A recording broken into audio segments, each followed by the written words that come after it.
Hi everyone, welcome to the Jiu Jitsu podcast.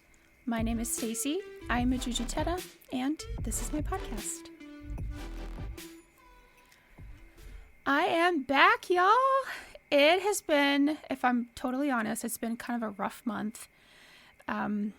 November usually is difficult on my mental health, and I needed to just take a break for a little while. So thank you for sticking with me. I am back, and I'm bringing you this amazing conversation that I had with my friend and training partner, Guoda Noreikyte.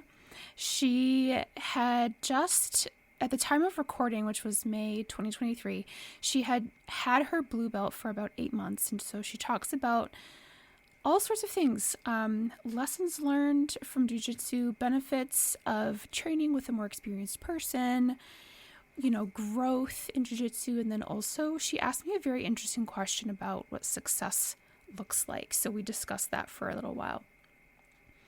I had an amazing time talking and laughing and just commiserating with Guoda about Jiu Jitsu. So I can't wait to share that interview with you, which I will do shortly.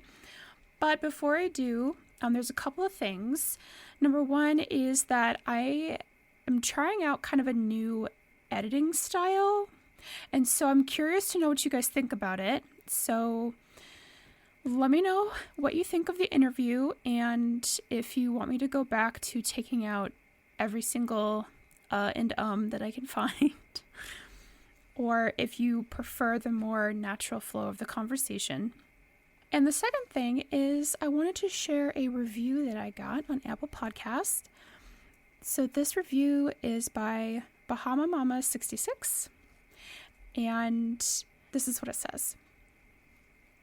It says, tune in if you are at all curious as to the who, what, why, and how of women practicing Jiu Jitsu. Stacy is an obvious enthusiast and is eager to share and have shared the unique perspectives, challenges, motivations, and journeys women face on and off the Jiu Jitsu mats. And this podcast is not just for women.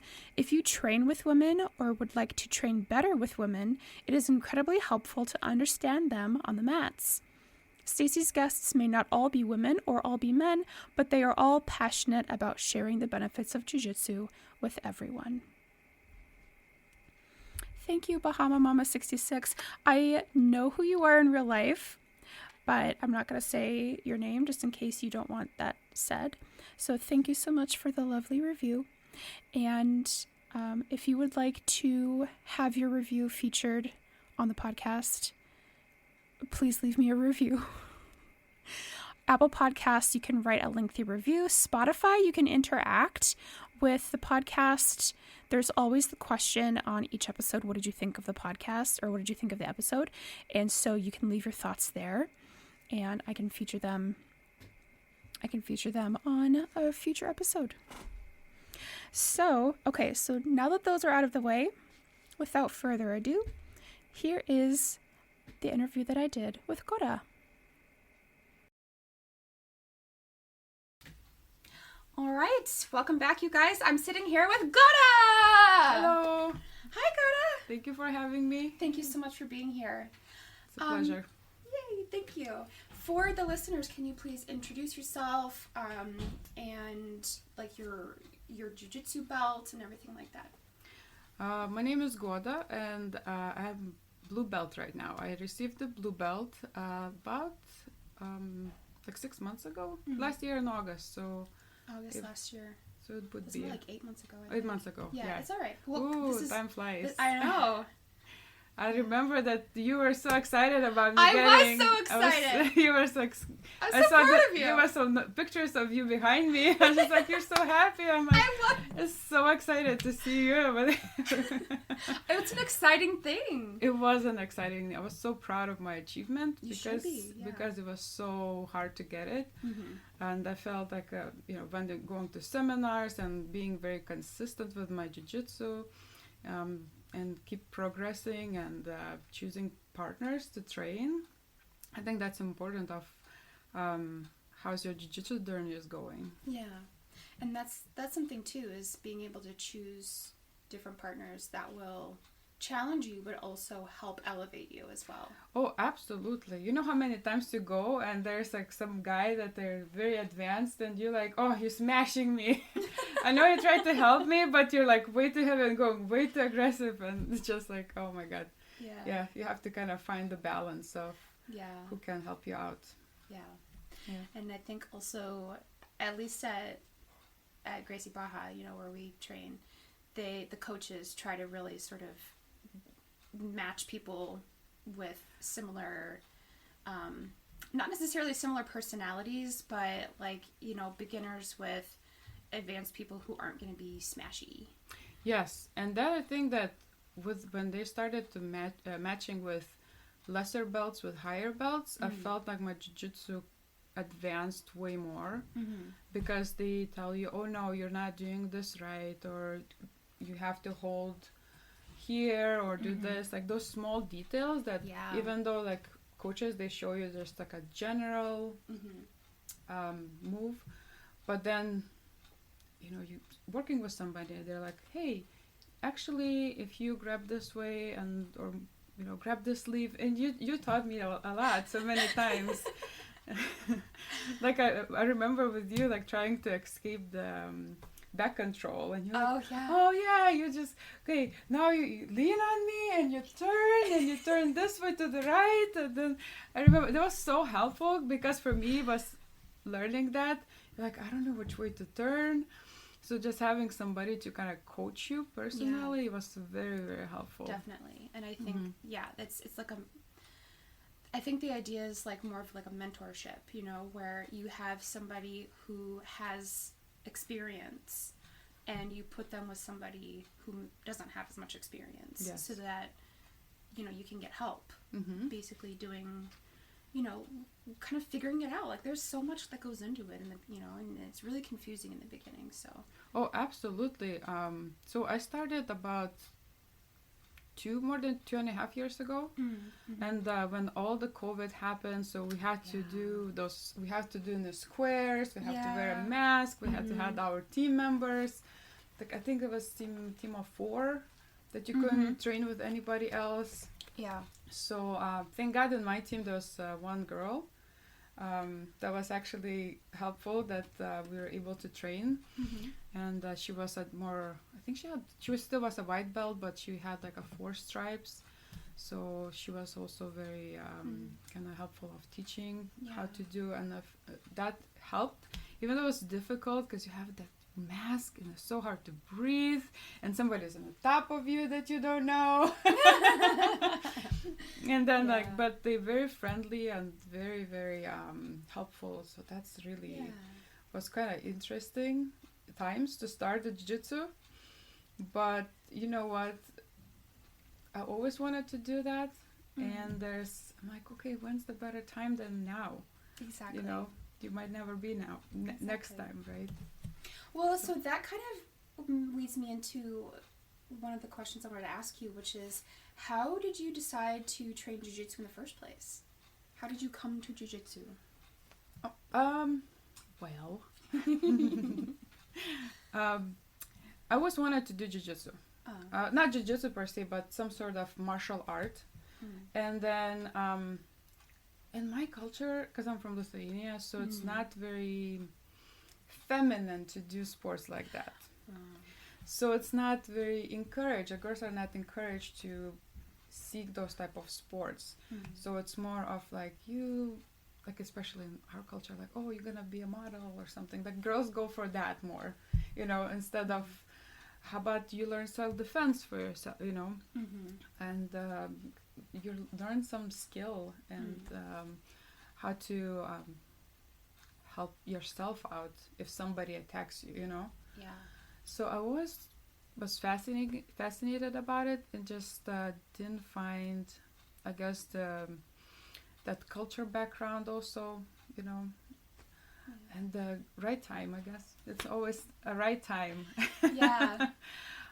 So just kind of conquered my fears and joined jiu-jitsu. I was actually watching Joe Rogan, so that kind of oh, that's actually interesting sport. That is like, it helps for a little guy to defend yourself, because as a female we always smaller. Everybody tells us like get smaller, get Gosh. Like you're not encouraged to like have bigger muscles or be more athletic. It's more those be tinier the better as a female. It doesn't make sense, but but like if somebody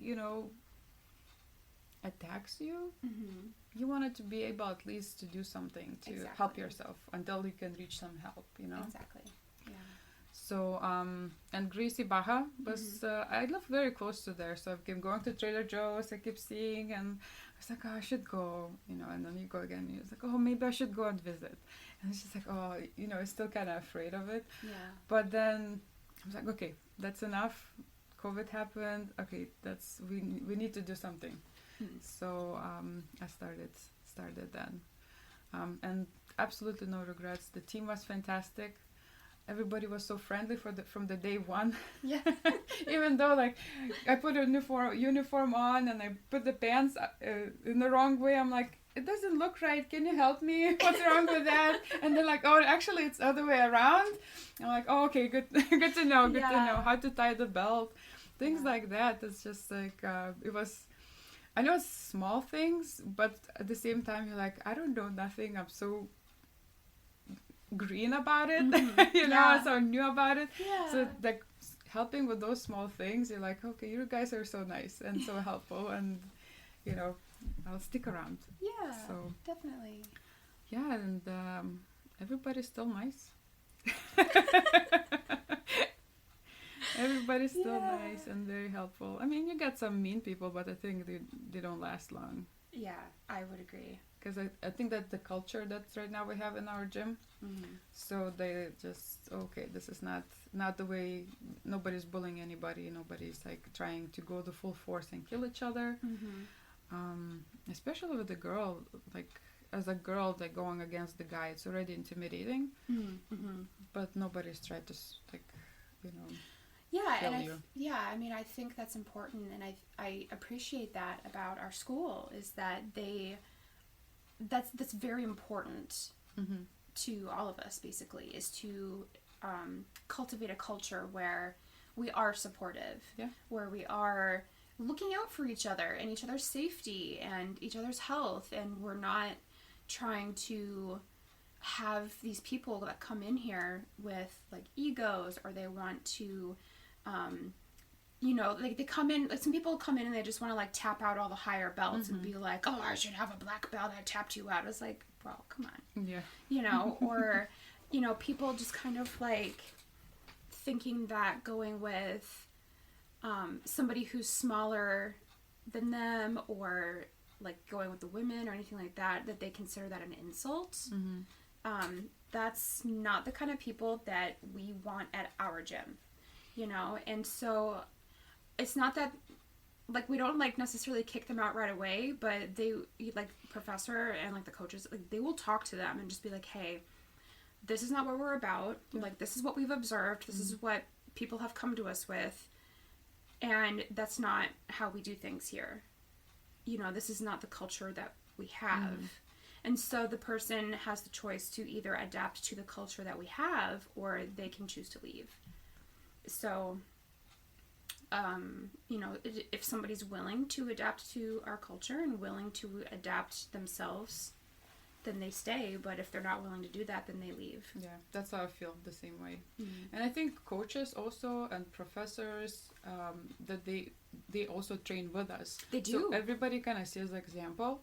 So they're like, oh, it is actually okay if somebody's not intimidated, train with the female, but they see like coaches, they train with us, so they feel more comfortable, and they also understand that you don't have to be go as strong with the female as going with the guy. So there's kind of like a lot of education's happening in our school, so about how to actually train properly with the partners, females and males, so we all be safe, and injury, I mean, everything can happen because it's a contact sport. It is technically a contact sport, so like accidents happen, of course, but we really do our best to minimize that as much as we can. So I I really think that we do a good job at that. I don't think we're not a school that has people coming in and out injured all the time. Like, we don't have that. You know, injuries are actually very rare. Have you had any injuries, like training? Not yet. Knock on wood. And how many years have you been training? 7. 7 years and no injuries. That's Not yet. Knock on wood. Oh, that God. is great. You know how many people can say that, right? I mean, but, you know, I'm always very aware of that. Like, you know, accidents happen. Oh, God. Now I feel like my turn. Now my number's going to come up. I'm not going to over here. No. It's going to. Oh, my God. No, it won't happen. I mean, but I've also been, you know, trying to make sure that I do what I can to protect myself. Yes. You know, and how do you, like, if somebody is being too much for you, how do you address that? Like, because I feel like, should I just go slower, or should I just tell them that, hey, kind of, let's go a little bit lighter? How do you approach that? Yeah, I mean, now, I feel like now that I have as much experience as I do, I'm not shy to tell somebody, you know, but I think in the beginning, I would have been way too scared to say anything. Because I think in the beginning, especially us as women, like, we have this maybe sort of preconception that, oh, if they're being rough, like, that's just how it is.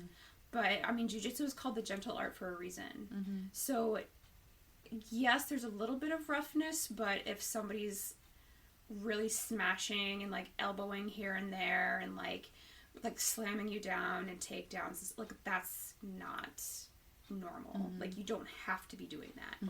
So, yeah, I mean, at this point, like, I would just tell them. I'd be like, hey, I noticed that you're really squeezing. You don't have to do that. You're just gonna wear out your arms, and then all I have to do is just wait you out.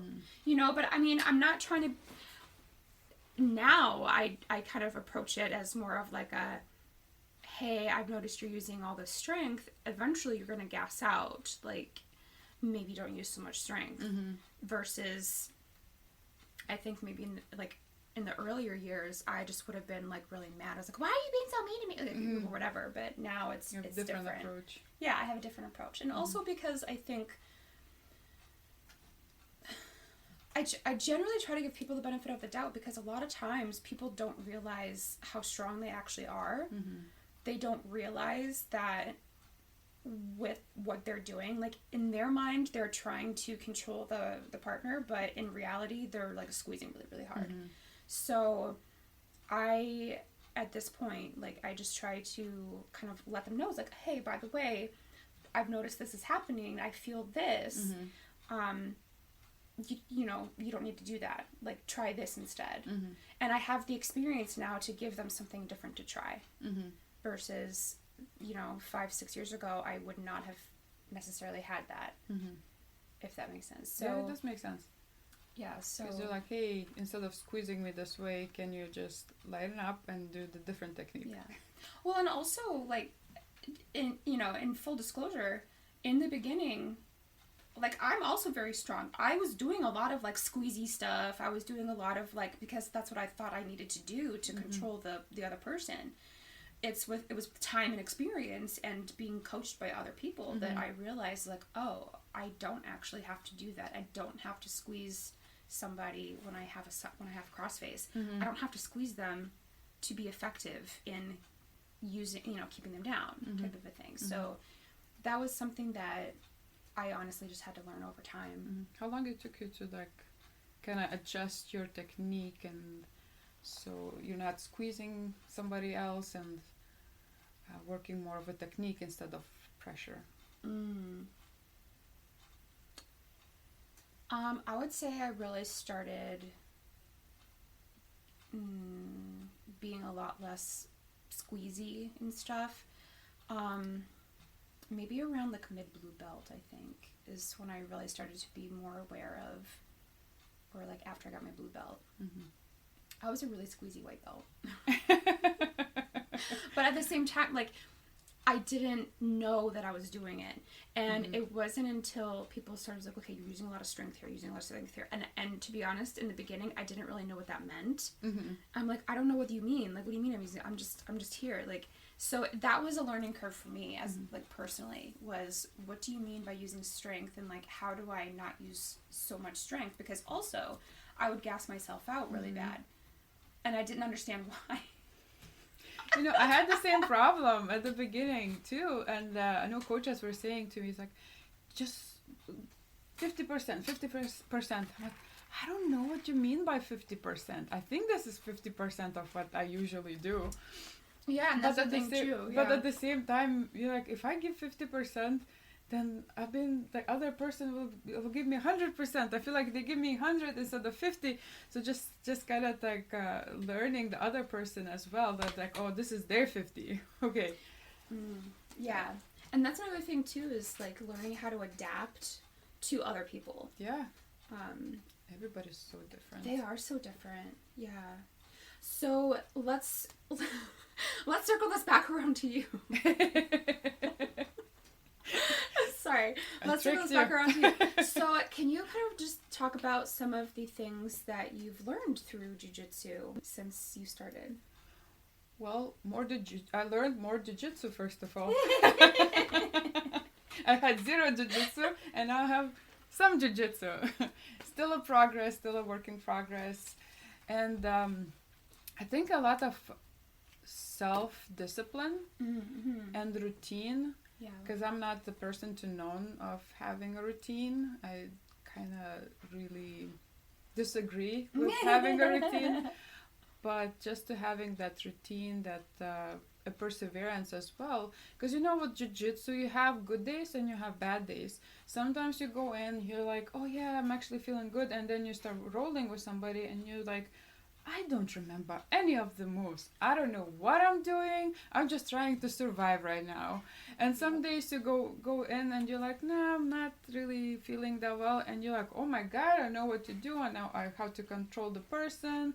And you kind of put in the positions that you want them to be in, that is advantage more to you. So it's really... because you go through those ups and downs, also self-doubt, and you're like like, oh, I'm really good, I'm like really bad. And that kind of resembles life as well, right? So you go ups and downs. So just kind of don't give up and keep going forward, because we, like jiu-jitsu, life is the same way, ups and downs, sometimes good days, sometimes bad days. So I think just dealing in general with life and kind of thinking in that realm, and that's kind of, and also having somebody. I didn't know that how uncomfortable at first I was having a stranger on the top of you. That being comfortable with close proximities with people, and actually not panicking in the situation when you're trying to get out of things. So emotional self-control as well. So it's actually give a lot jiu-jitsu of just life, the kind of dealing with general in life, dealing with personal feelings, you know, and also releasing certain feelings as well, because like you have a bad day at work, right? You go there, like with Coach Andrew says, come with a frown, leave with a smile. So he would always say that, because that actually really helped also dealing with like, oh my God, I'm so frustrated at work. And you go to the jiu-jitsu, you do your workouts, you sweat so much, and you're having fun. And you like at the end of the jiu-jitsu class, you're like, oh my God, I'm so happy. Like there's no trouble in the world, and you sleep so well. So also, sleep improvements. Oh yeah, definitely. So I would say a lot of things that help me. How about yourself? Oh God, like, so everything you just said. Yeah. Also for me personally, something that has kind of helped me realize is to like just try to be a little bit better than you were yesterday. Absolutely. You know, and that, so things take time, and also to enjoy the journey and the process instead of trying to constantly get to another destination. That is something that I really had to learn in the beginning. As a white belt, I just kind of, like, as a white belt, so when I first came to Jiu Jitsu, and I still kind of am like this, but I'm a lot better about it now. I'm a very perfectionistic person.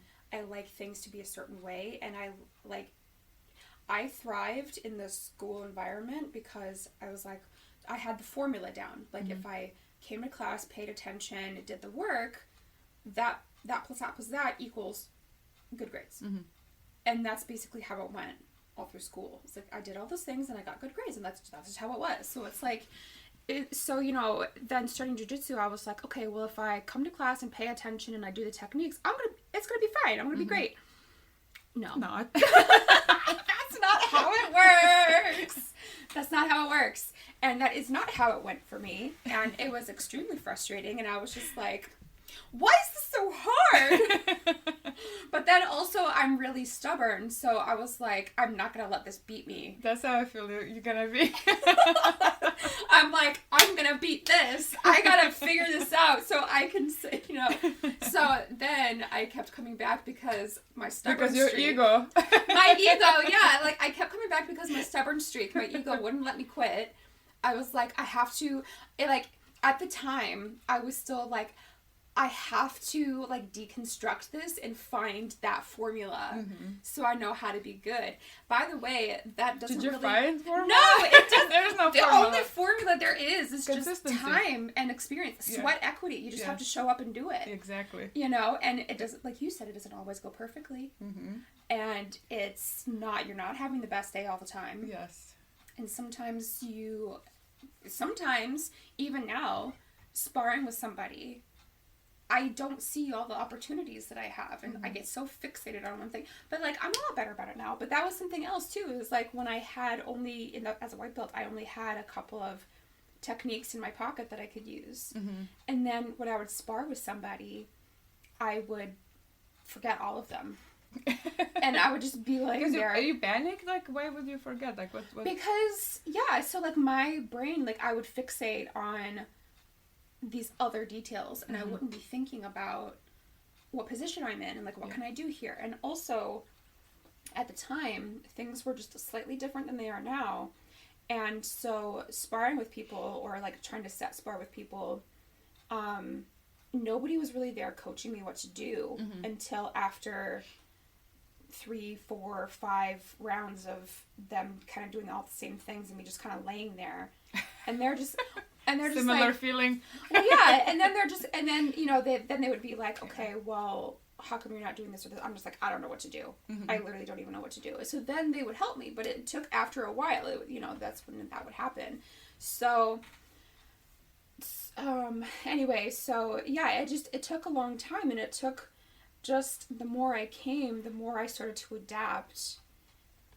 And, you know, it's been a personal journey over the years of, like, letting go of perfectionism and being okay with change and being adaptable and just stuff like that. I'm still working on it, but it's always a working process because it's part of your personality, right? Being perfectionist, and to let it go, it's like, it doesn't happen overnight, you know. It's just, you have to work on it constantly. And it's great that you do, and you recognize that, you know. So for myself too, like, I'm not perfectionist, but it was hard to adjust to different environment, different people, and keep moving forward, and not to give up, you know, on yourself, and like, oh, I'm such a loser because I don't know something, or like you said, like, what am I doing wrong? Why it's not going? Why I don't know? I'm not smart enough, you know, to learn this stuff. And exactly. But then you, like, put it in hours, and then you put in, like you said, sweat, and then you're like, oh my god, yeah, I got this. I know this stuff, and it's like, it's a journey, definitely it is a journey. But, you know, seeking that goals, I felt like I was, for me, like, as a white belt, I keep wanted that blue belt. I'm like, I want to work harder to get a blue belt. I want a blue belt. And then that I got the blue belt, I'm like, kind of more chill about it. Yeah. And then when my mentality changed about like, oh, I reached what I wanted, then I feel like my jiu-jitsu techniques changed too. Instead of I'm reaching, I need to like always conquering, you know, that mindset of need to like conquer something. And after that, after I reached my blue belt, I was just like relaxed. And then with like I feel like I'm sparring with partners a little bit differently. And I see white belts that they do the same thing that I was doing. They're like, oh, okay, you need some time, and I need patience with you as well. That's another thing too, is that it really tests your patience sometimes. I mean, for other people probably differently than for like me, for example. I like you said, it's like, oh, I see white belts doing the same things I was doing. Yeah. And I still see that. I feel like there's a lot of kind of similarities for people just starting out in this art. That I think it's ingrained in people that, you know, just like you have to go hard. I think maybe different countries have different mentalities. Maybe like if you go to Japan and do like jiu-jitsu, maybe they're like more relaxed about it. But as an American culture, you always ingrain hard work. Do as hard as you can. Push to the gas all the way to the bottom, right? Yeah. So I think that it's all ingrained, and that you come into that environment that you don't have to do that. You're still gonna progress, and you will progress better if you don't do that. Actually, if you just kind of relax and accept and just work, you know. Yeah. And that's been something I think for me too, is like just being able to relax and not try to match strength for strength, not try to match whatever they're doing intensity for intensity, but just trying to relax myself and adapt. Again, there's that word, adapt to the situation I'm in, so that I can not just survive, but also, you know, escape, get out, like. Yeah, so I think like with the higher belts, I've noticed like your goal changes. Like as a white belt, I felt like I wanted to win the sparring match with somebody, right? And now with like, maybe not with everybody, but just I can talk about myself, right? So I feel like with higher belt, being a higher belt, my mentality changed, and I'm not working for winning the match. I'm working on that technique today, or this week, or this month. I'm working on escapes. I'm working on defense. I'm working on attacks, right? Submissions, something, and certain, like you focus on certain moves, and if you position your partner in those moves that you wanted to do, that's a goal already. Yeah. And I actually did the triangle, or you know, or escaped, or I did like defense the way I wanted to do. And so you're working on a different goal, right? I feel like as a higher belt, you're working off polishing your technique and working on both defense and offense. Yes. Instead of I will win against you, you know. Yeah. I think that goes away. I 100,000,000% agree. Yes. Yeah, I agree. And as our coach has told us that when I was a white belt, they're like, excuse me, you know, work on your technique. And you're like, I think I'm working on my technique, but actually that was not the goal. It was kind of something in the background, right? And like with the higher belt, just kind of that background came forward. So now my goal is to technique, instead of winning. Winning is the secondary. Yeah, I agree. Oh my gosh. Yeah. See, we all go through the same. We do. I mean, you know, jiu-jitsu is very individualized, but also there's kind of a reason that we have such a good community, is because we all kind of go through some of the same things. And there is kind of that learning curve from white belt to, you know, to blue belt, and then even as you go on, there's different learning curves. And, you know, like you said, you're refining your techniques and your goal changes. I love that you said that. That's very intuitive. That's very insightful. And you're absolutely right. Your goal does change. You know, I can't even remember the last time I would actually deliberately tried to win, quote unquote, win a sparring match. Mm-hmm. But for you, white belt, you were. Oh my god, as a white belt, right? Yeah, that's all I wanted to do. That was a goal. I was like, I have to win. I have to win. I have to try to win. And now it's just like, you know, I'm trying to. It's just practicing, and I'm trying to figure out where the holes in my game are. It's like, oh, you know, I tried this choke, but it didn't work because of, you know, this and this. Like, I need to adjust that next time. Or, oh, I'm going with a person who moves really well. I need to get better at movement. Maybe I need, like, better stamina on that. I need to work on that. Yes. You know, or something, just stuff like that. Or, like, oh, this person, you know, this person is really good at getting out of guard, my closed guard. So maybe I really need to work on, you know, either attacking from closed guard, or maybe I just need to get better at working on my open guard with, you know, whatever. It's just stuff like that. Like, you as you go through, you start to realize, like, you know, winning a sparring match really isn't even the point. It, you know, it's the mental puzzle, and it's improving yourself. Yes. And, you know, and also just kind of helping another person too. Like, we help each other all the time. You know, that's how we learn. Yeah. That's how we learn. Absolutely. It's so. What have been some of, maybe, because we talk about all the good things all the time, but, like, what are some of the struggles that you went through during your jiu-jitsu journey so far? You know, I don't think that I had too many struggles. I think it's struggle within me, not with other people, to be consistent. So it's inner fight all the time. Again, with, like, obviously there's always a little bit more difficult to going with the white belts or somebody who's not experienced, because you're like, oh, I might get hurt or something like that, you know.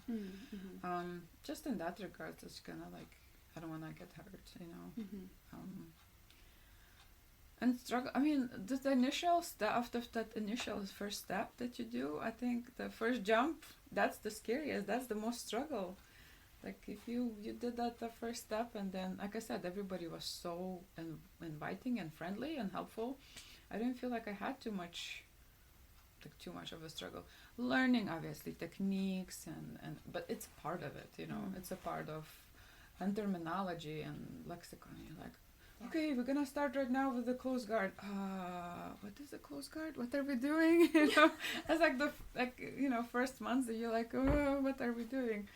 So kind of figuring stuff out, because they're not giving you a book. Like, this is what this means. This is what this means. You're just like, okay, this is terminology that they throw at you, and you're like, what do they mean by that? Trying to figure out yourself instead of, you know, having something written down for you already. Yeah. You're just like, watching a lot of YouTube videos as well, because you're like, I would like to understand what they're talking about next time. Yeah. So you're trying to do research on your own and watching YouTube videos on, this is what is open guard, this is what close guard is, this is what the triangle choke is, or other terminologies. So and it's still a learning process, because I feel like I'm still in like the toddler infant stages, even though I'm like a little bit higher belt, but I'm hopefully getting better and getting more. But yeah, still learning every day, new things, new techniques, new terminology and everything. I think that's the beauty of this art in particular, is that there's always something to learn. There's always new things you can adapt to. You know, you're always able to consistently strive for self-improvement. And also, that's another reason why in our art versus other arts that I'm aware of, this is why it takes so long to get a black belt. I think I mentioned this in another conversation that I had. It's like an average is around 10 years. Yeah. Years. 10 years on average for a person to receive a black belt. That's a lot. It's just, it takes a long time, you know? And so I think that people who are, you know, they start, and I think if they have it in their head, like, oh, I want to get my black belt, somebody another conversation I had, somebody was talking to me about this, and she asked, why do you think people quit at like blue belt level or whatever?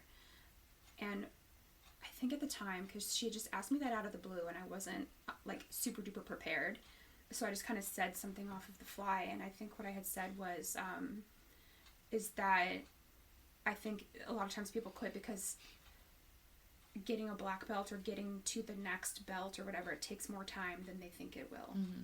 And so they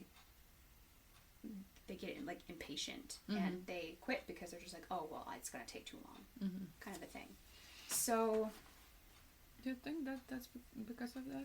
Because of timing? They thought that would be like in a couple of years I'll be a black belt? Well, that was sort of my answer in the moment, you know, because I had written down some questions I wanted to ask her, but she just kind of came up with that question to me out of the blue, and I was just like, But, you know, I do think that is a reason, but I don't think it's the only reason. You know, I mean, obviously reflecting on it later after the conversation was over, I started thinking about all the different complex things I would say to that question.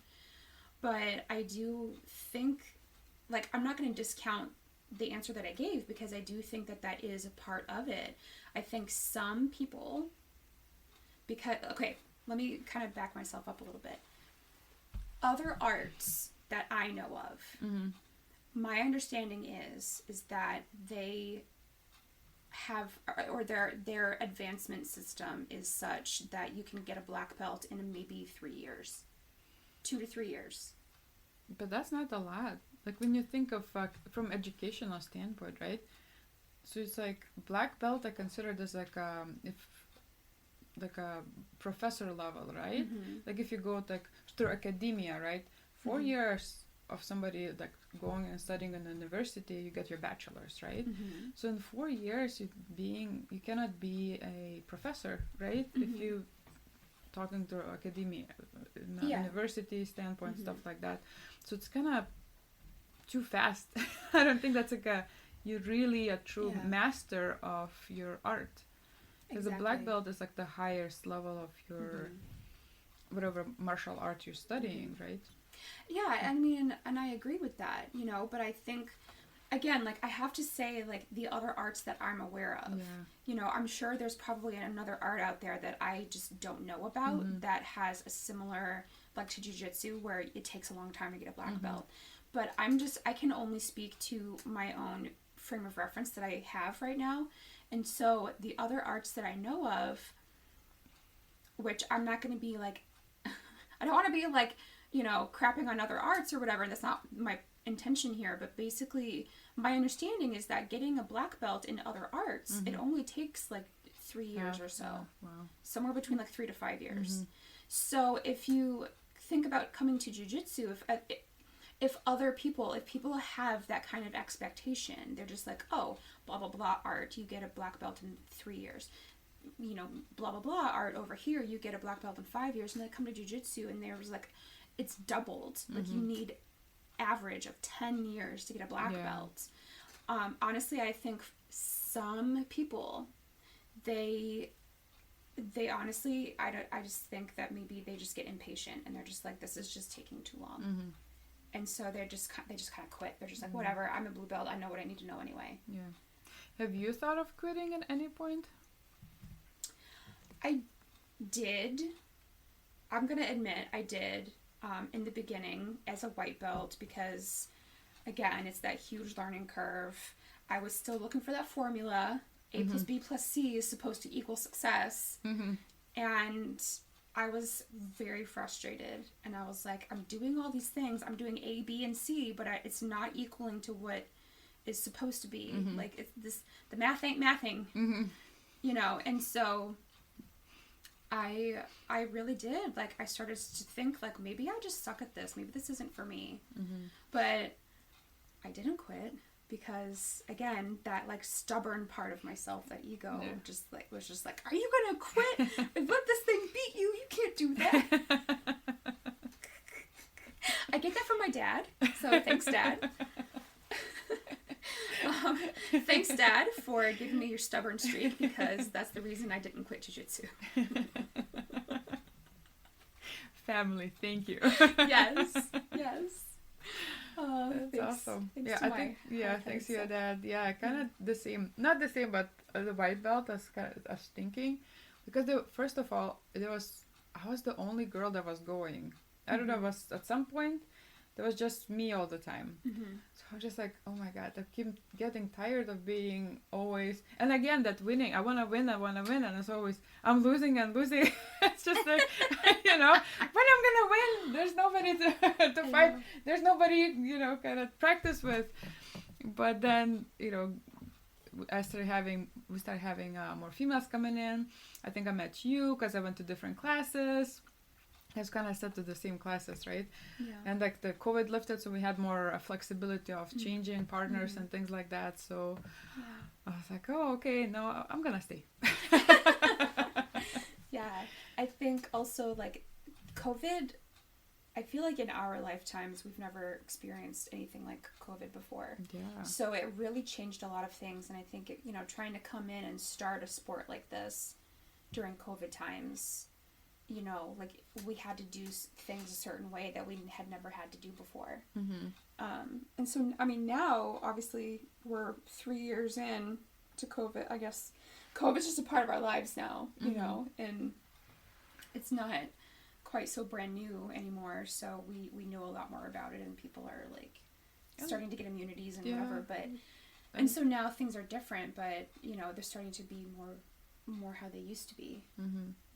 Like and we have treatments for COVID now, better treatments, better knowledge, and vaccines if people want to do that. So there's better understanding of it and better treatment. So people, I think, less afraid of it. I still get some people that are still afraid, but it's everybody's personal experience. So and I think that loosened up, or opened up, not loosened up, but like opened up more people coming in too, like because we got like new like ladies especially coming in, and they're like, oh yeah, I have new like partners, so we can kind of train the same. And then I really wanted everybody to, whoever came after me, like catch up faster. So I'm like, okay, let's do it. Let's practice more.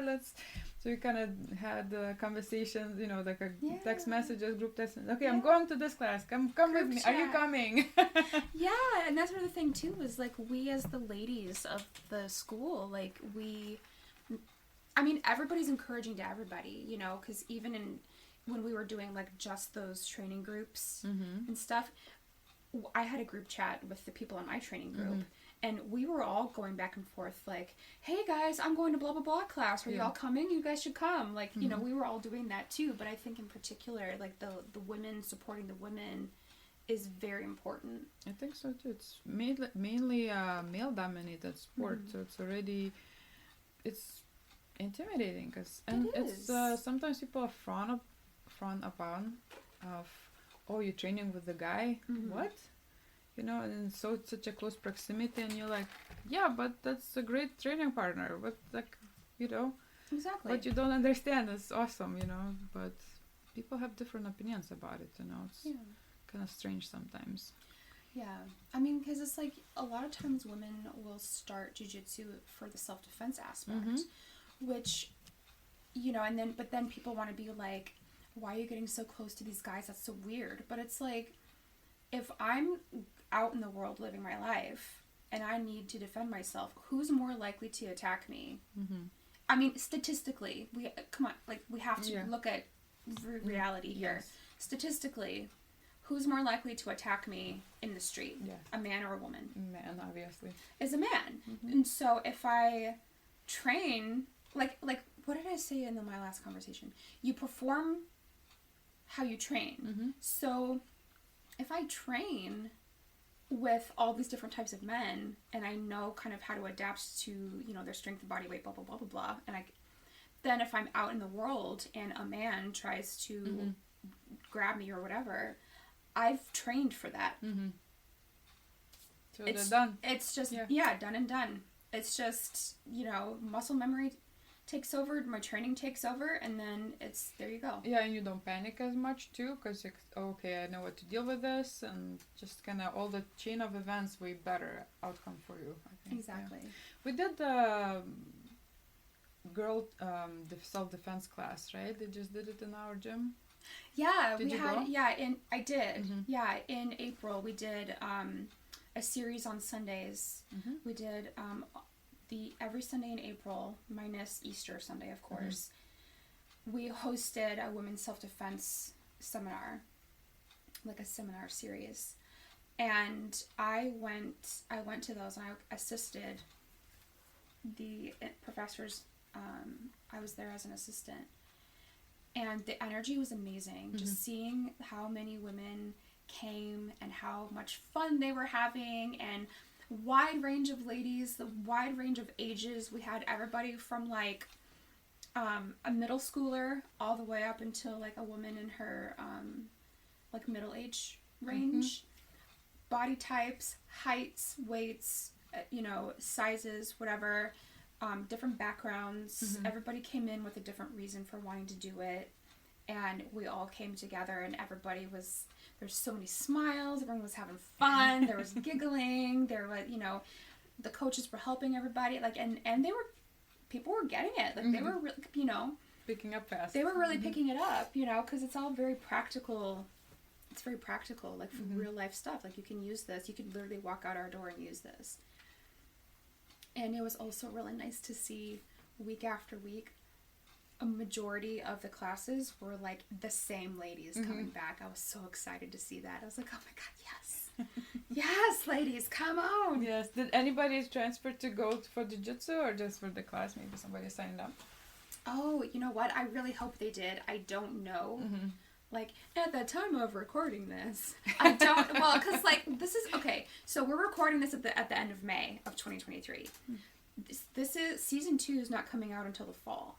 So, I mean, I might know by then, probably, but you can delete this right section. now, I don't know. I mean, listen, I probably will wait to edit this until a little bit later, but I can take out these weird sections. Yeah. I can take out these weird sections.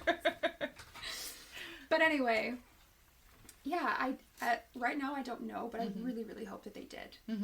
So they all seem to really enjoy it.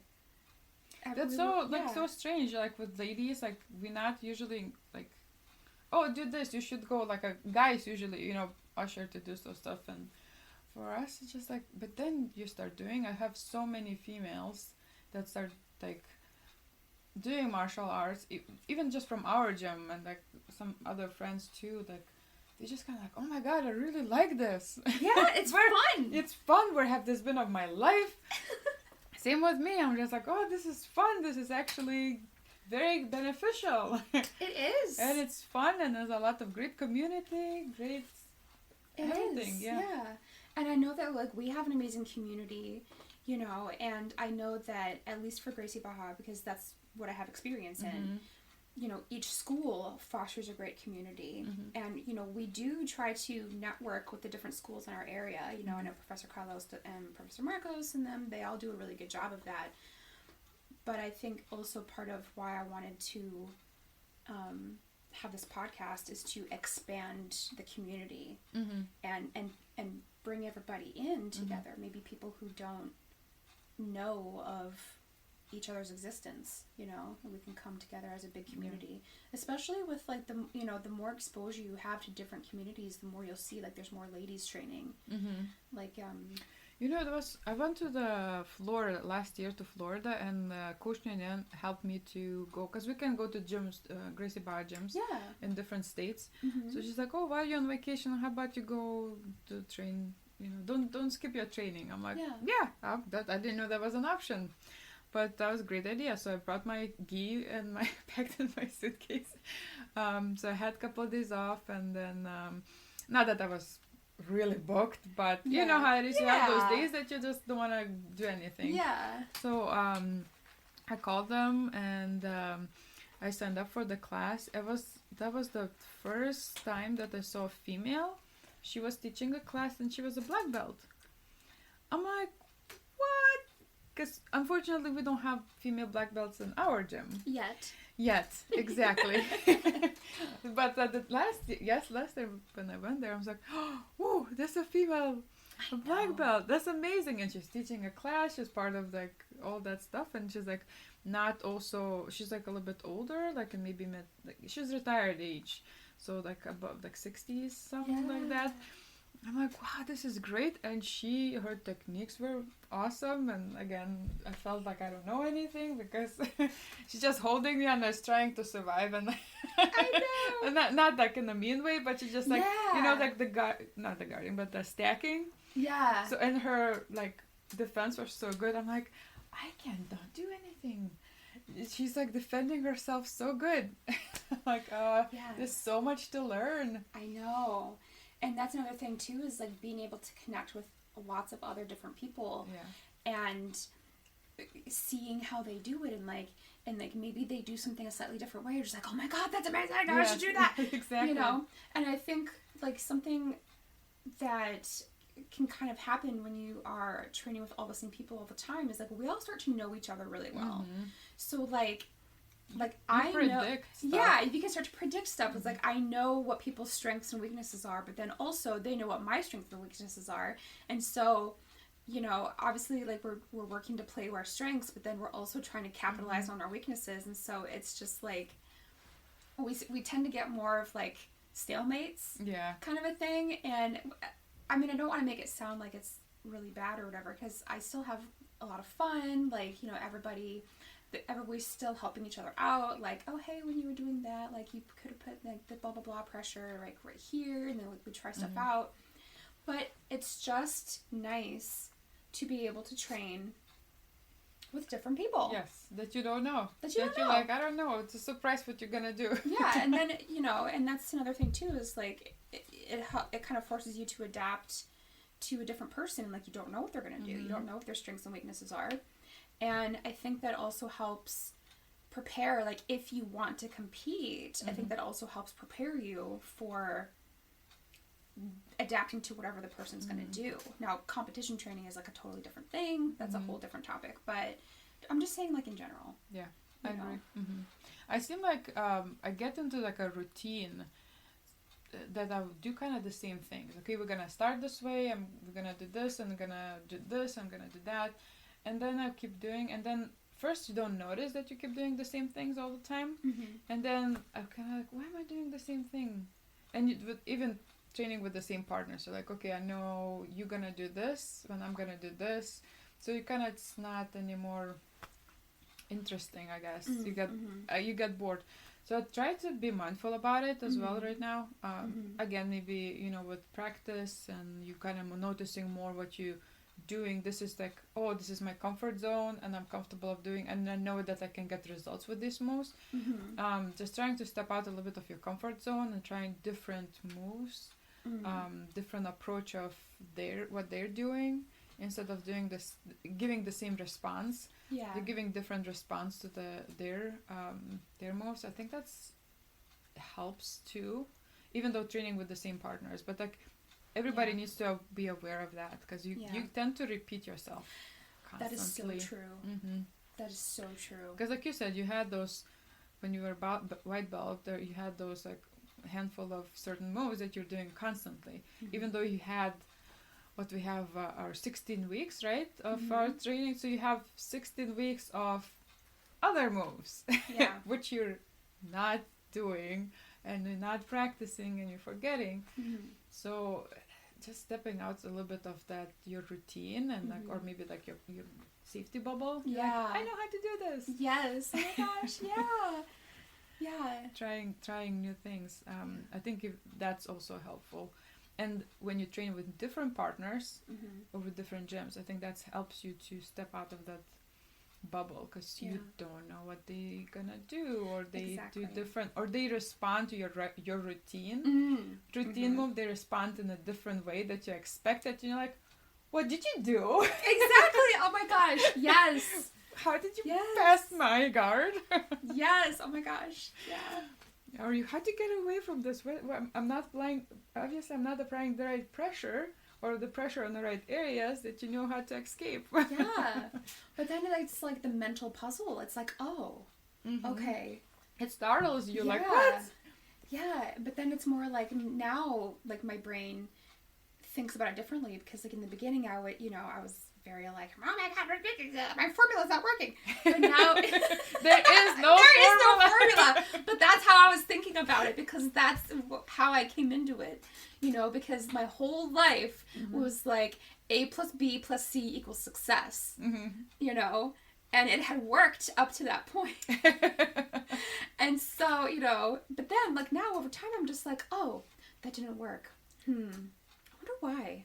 What do I need to do next time? Maybe I can try this, and then sometimes, I can tell my partner was like, oh, how come that didn't work?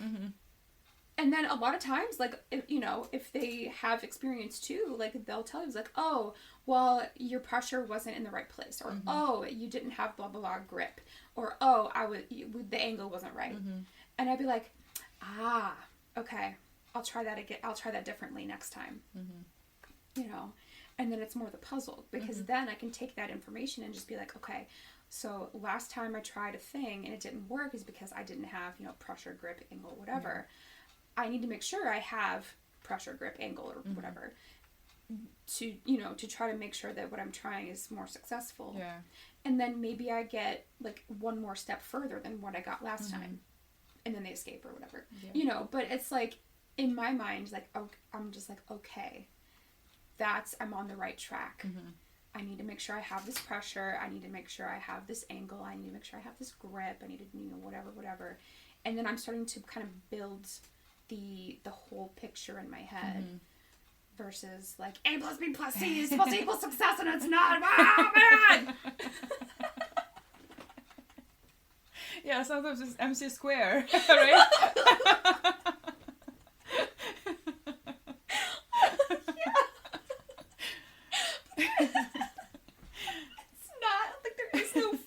Like, you just, if you want to say that there's a formula, like, the only formula is, like, you just have to come. It's time, consistency, sweat equity, but then there's also what Professor Carlos says with, like, the 4 pillars of Jiu Jitsu to, like, be, to excel, and then you can kind of break it down that way, too. But really, in general, like, your success is going to come with time, consistency, and your sweat equity. Yes, but what is success for you, for example? What do you consider as a success? That's a good question, because success, it looks different to me now than it used to. Exactly. So I'm going to answer this question, but then I'm going to ask you the same. So, I mean, obviously in the beginning, as a white belt, success was like getting the next stripe. It was getting the next promotion. It was, controlling a person as long as I could. It was all that kind of beginner mentality stuff. Now, success looks like adapting to another person. It looks like being able to see more of the bigger picture, not have blinders on.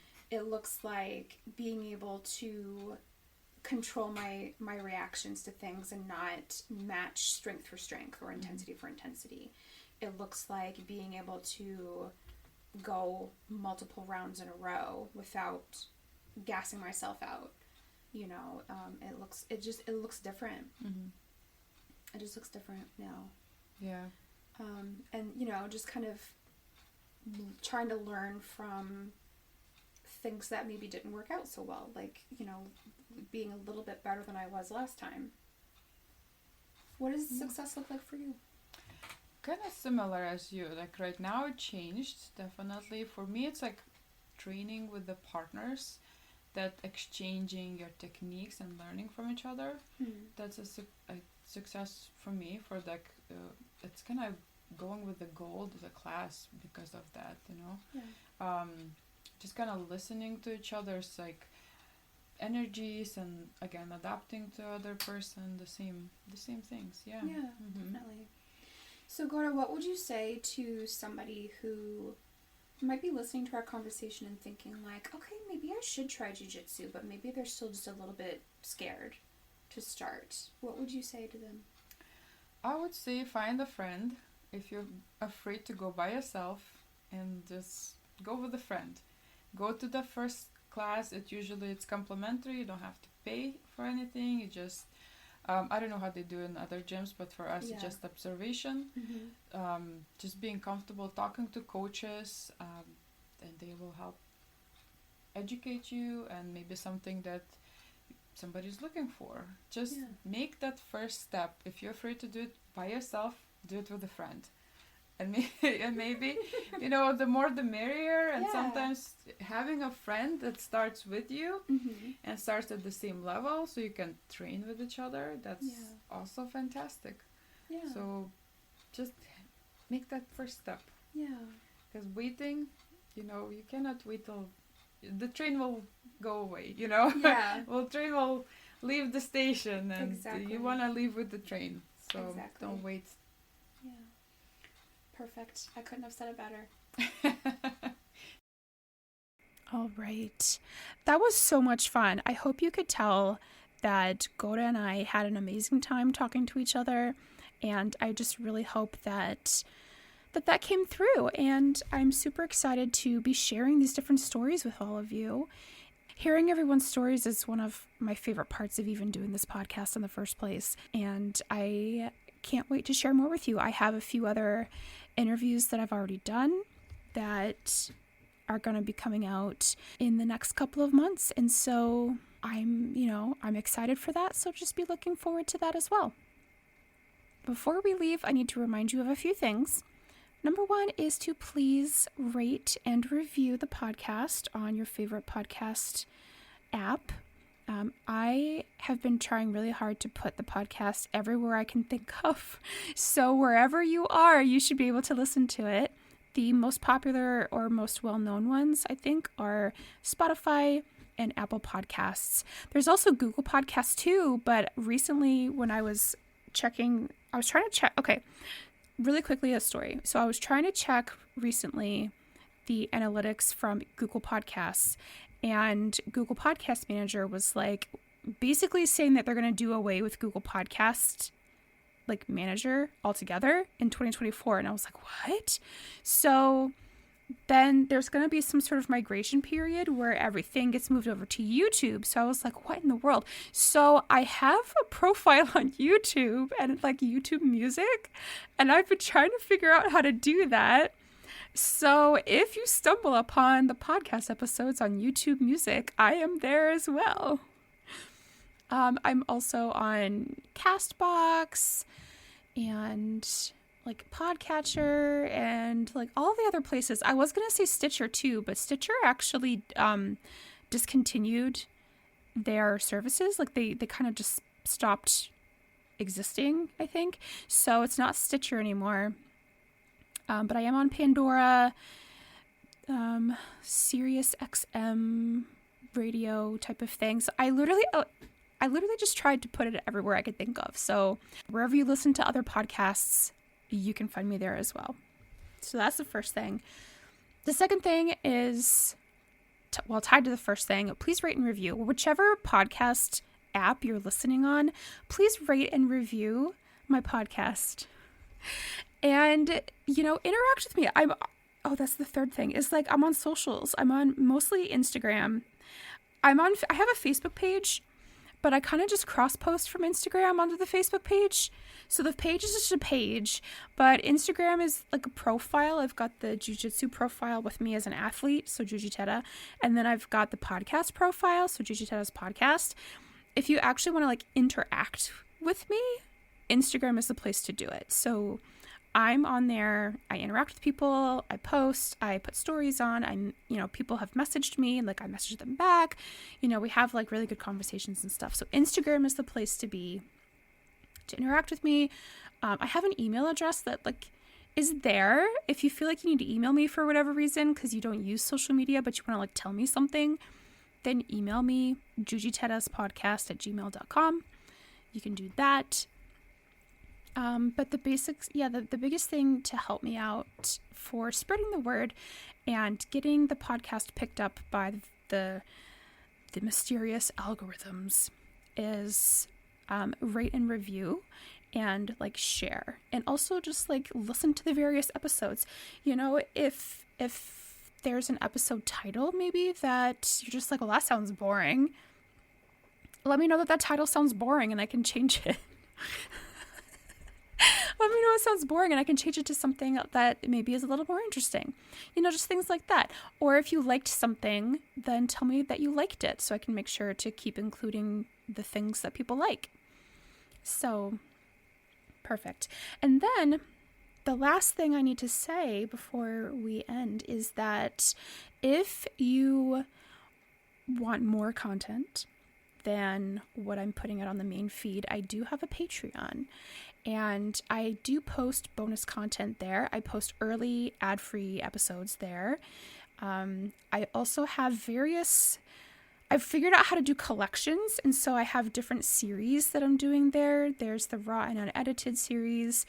There's the mental health topics. There's, I hope no kids are listening right now because I'm about to say a bad word. I don't know should I have to put the explicit rating on for saying one bad word? Anyway, I have a collection on there called Jits Tits, which is for, the bad word is over. So that's for awkward stuff that happens when I have like little short stories or sometimes even long stories that is just about just when awkward things happen. And then I have another collection that is about kind of like my life once upon a time working in hospitality. And I have some stories to share there. So that's the Spilling the Tea series. So I've got some little mini series going on over there. And also, of course, the regular full-length episodes that you'd find on your main feed, but they show up early and they are ad-free. Right now everything is ad-free, but I'm really hoping to change that in the future. So if and when that ever happens, then the Patreon will continue to remain ad-free. So there's that. If you guys have any questions, reach out to me. I've already told you where you can find me, and I just really hope to hear from you guys, and I hope that you are enjoying season 2 with all of these ladies sharing their stories. And I will see ya. Have a good one. Bye.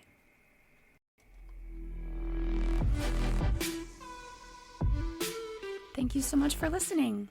If you would like to connect with me while you wait for the next podcast episode, find me on Instagram at Jujiteras Podcast and at Jujitera. I'm also on Facebook at Jujiteras Podcast. You could also email me at jujiteraspodcast@gmail.com.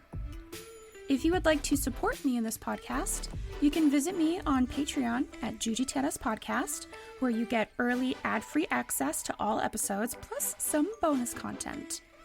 You could also find me on buymeacoffee.com at Jujiteraspod. Thank you so much for listening. Remember to rate and review. See you next time.